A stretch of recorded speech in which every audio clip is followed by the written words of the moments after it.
It seemed like Spain would go on to win their first game, but Ronaldo single-handedly made sure to earn Portugal an important point after completing his 51st career hat-trick, becoming the 51st player to ever do it on the biggest stage, that is the World Cup.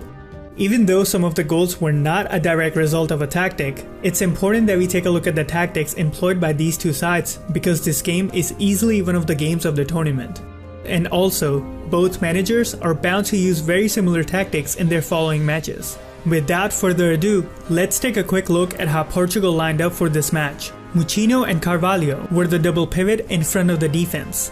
This was important for Portugal since they knew they'd have to rely on counterattacks to get them upfield.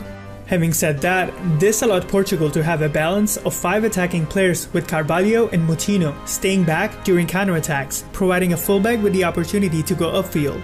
In case the options were limited when going up, the double pivot allowed easy ball retention through the middle. But that was very rare because of the way Spain were playing. We'll go into more detail after we take a look at how Spain lined up for this match. On paper, it was a 4-2-3-1, but in reality, it was a bit more complicated.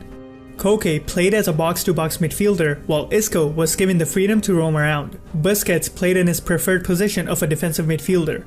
Nacho started in place of the injured Carvajal. Portugal waited for Spain to come into their half before they started pressing with high pressure. Fernando Santos wanted to limit Busquets' involvement in Spain's build-up, so he tasked Guedes to stick with him, forcing the Spanish midfielder to go away from Portugal's half if he wanted to get involved. Due to that, Portugal switched to a 4-4-2 as soon as they lost the ball. Spain's team looks very strong on paper, but you have to realize these players have been playing in different systems. My point is, it was no surprise that it took Spain a little while before they were comfortable considering Busquets was being heavily marked. Portugal took full advantage of that in the early stages and started threatening De Gea's goal. Nacho is the weak link in Spain's defense. Ronaldo also knew that, and so he was targeting Nacho as soon as the game started. Not even 3 minutes into the match and then this happens. Even though I think Ronaldo went down easily, there was definite contact. I don't think I have to tell you who stepped up to give Portugal the lead. Right after the goal, Ronaldo started to drop deep on occasions to help in the build-up.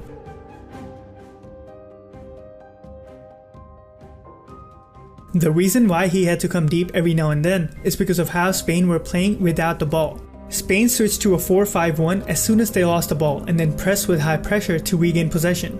Spain pressed at an angle, forcing Portugal to go back since the double pivot in the midfield were being marked due to Spain's high pressure.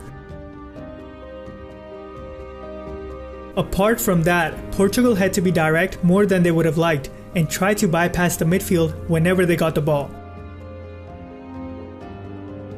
Either that or counterattacks were the only way Portugal got close to De Gea's goal.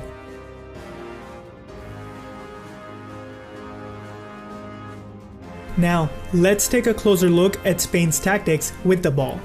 Their movements throughout the game were exceptional. Portugal were really struggling to deal with Spain at times. Spain always had one player staying back on either side, while other wide players were allowed to go upfield. This was done because of Portugal's threat during counterattacks. Pay attention to Spain's movement in the following clip. Iniesta stays back while Isco comes deep. Alba's position drags Cedric while Costa also drops deep, creating a tiny bit of space for Koke to make a run in behind. Spain were constantly shifting Portugal's shape with their movements, looking for an opening to level the score. Iniesta stays back while Isco drops deep, dragging the right back, creating an opening for Alba and Costa in behind. Costa, instead of his usual role, was playing as a false number 9 as he drifted away from the center forward position numerous times, dragging defenders away from their positions. Silva, who was playing on the right, made his way over to the left side every now and then, giving Spain a man advantage on the left wing. It took some time, but Spain were finally in control, just like they would have hoped.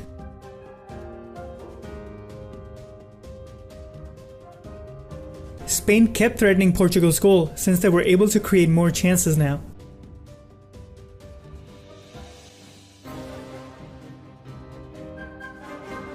In the 23rd minute, Spain were able to get their equalizer following a great passage of play from Diego Costa. VAR had a look at Costa's elbow and decided to not call the foul. Costa did not go for the ball, but Pepe went down too easily. It's a difficult decision for sure. Do you think it was a foul or not? Not too long after getting their first, Spain were getting back at it again as they almost got their second, following a great strike by Isco. Portugal kept relying on counterattacks to get them close to De Gea's goal.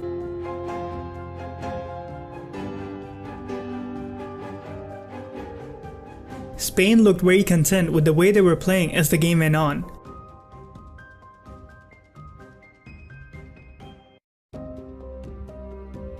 In the 44th minute, right before halftime, Ronaldo decides to have a go.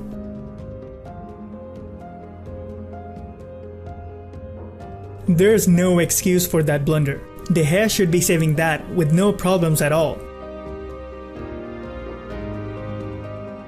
The first half ended with Portugal leading with a goal. It's no surprise that Spain got another goal in the 54th minute, considering they were dominating Portugal since the start of the second half. Busquets exploits the mismatch at the back post to set up Costa. After scoring their second, Spain continued to attack as they showed no signs of stopping.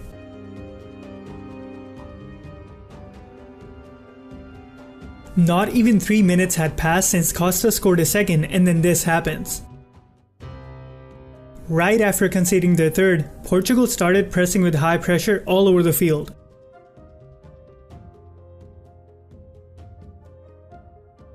Spain quickly took note of this and started to play from the back whenever it was possible.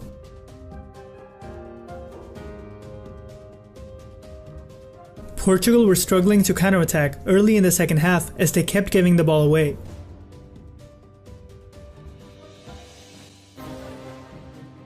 Portugal kept trying to make something happen as the game drew close to an end.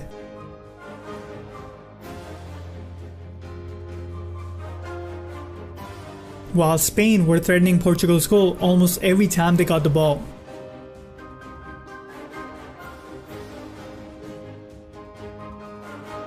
And came very close to getting their fourth of the game, which probably would have ended any chance of Portugal coming back.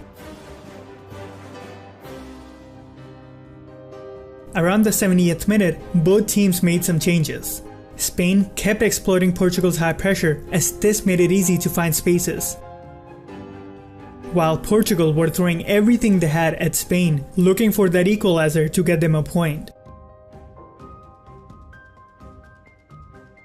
In the 86th minute, Piqué fouls Ronaldo in a dangerous area.